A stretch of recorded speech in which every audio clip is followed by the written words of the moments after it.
నాగార్జున 100వ చిత్రం కోసం ఫ్యాన్స్ ఎంతగానో ఎదురు చూస్తున్నారు. నాగార్జున ప్రస్తుతం బ్యాక్ టు బ్యాక్ సినిమాలలో నటిస్తూ ఫుల్ బిజీగా గడుపుతున్నారు. అయితే నాగార్జున సినిమాలలో నటిస్తున్నప్పటికీ ఆయన నటించిన సినిమాలు పెద్దగా సక్సెస్ సాధించడం లేదు. ఇలా నాగార్జున కెరియర్ లో సరైన సక్సెస్ సినిమా అందుకొని చాలా కాలమైంది. దీంతో సరైన సక్సెస్ కోసం ఎదురు చూస్తున్నారు నాగార్జున. టాలీవుడ్ తో పాటు బాలీవుడ్ సినిమాలలో కూడా నటిస్తూ మెప్పిస్తున్నారు. నాగార్జున తన 100వ చిత్రాన్ని విలేజ్ బ్యాక్ డ్రాప్ చేస్తున్నట్లు సమాచారం. దానికి దసరా అల్లుడు అని టైటిల్ పెడతారని సమాచారం. నాగార్జున హీరోగా నటించిన సినిమాలు 100 పూర్తి కాలేదు. కానీ స్పెషల్ రోల్లో కొన్ని నిమిషాలు క్యామియో పాత్రలు ఇవన్నీ కలుపుకుంటే 100 ఎప్పుడో దాటిందని చెప్పాలి. ఇకపోతే ఇప్పుడు నాగార్జున 100వ సినిమాకు ఒక డైరెక్టర్ ఫిక్స్ అయినట్టు వార్తలు వినిపిస్తున్నాయి.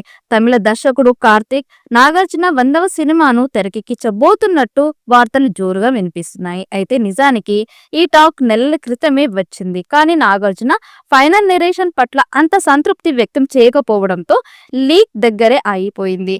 తాజాగా అందిన సమాచారం ప్రకారం నా గ్రీన్ సిగ్నల్ ఇచ్చినట్లు సమాచారం. అశోక్ సెల్వన్ హీరోగా నటించిన నితం ఓరువన్ అనే సినిమా ద్వారా దర్శకత్వ డెబ్యూ చేశాడు. రితు వర్మ, అప్పన్న బాలమురళి, శివాత్మిక రాజశేఖర్ హీరోయిన్లుగా నటించారు. తమిళంలో విమర్శకులు మెచ్చుకున్నారు. ఈ మూవీ తెలుగులో ఆకాశం పేరుతో రిలీజ్ చేయగా ఆశించిన స్థాయిలో గుర్తింపు తెచ్చుకోలేకపోయింది. అసలు ఈ సినిమా విడుదల అయిన విషయం కూడా చాలా మంది ప్రేక్షకులకు తెలియదు. ఆ తర్వాత అతను గ్యాప్ తీసుకున్నాడు.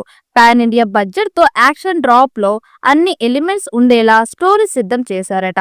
ఇటీవలే కూలీ షూటింగ్ బ్రేక్ లో జరిగిన చర్చలో నాగార్జున సానుకూలంగా స్పందించినట్టు వినిపిస్తోంది. తోటి సీనియర్ హీరోలు మాత్రం నేటి తరం స్టార్ హీరోలతో ధీటుగా సూపర్ హిట్స్ ని అందుకుంటూ రికార్డుల మీద రికార్డులు ఏర్పాటు చేస్తున్నారు.